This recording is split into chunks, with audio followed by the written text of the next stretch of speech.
Julle het 'n klomp toere gehad na verskeie plekke in die wêreld, Australië, Indië, Engeland. Waar's die lekkerste plek waarna toe jy getoer het? Daar's baie, ek bedoel, Aussie is lekker, Engeland was great, van die subcontinent plekke was altyd lekker.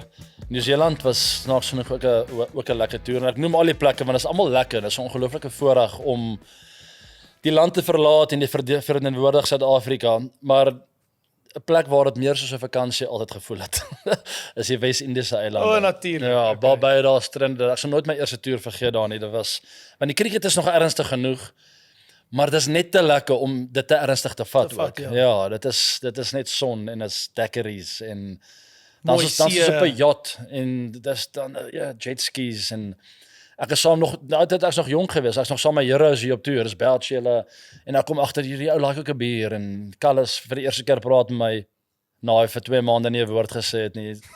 Dis net lekker dinge. Dis regtig net van geweest en ons het hulle oorrompel ook nog. Ons het goeie cricket gejol en 'n lekker vakansie gehad. Maar dit is dis regtig nice daar. Daar's ongelooflike eilande. Ja, St Kitts en Nevis.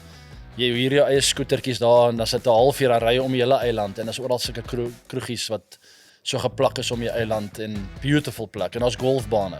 Dis soos 'n droom wat waar word tipe van 'n plek om na te People, doen. people.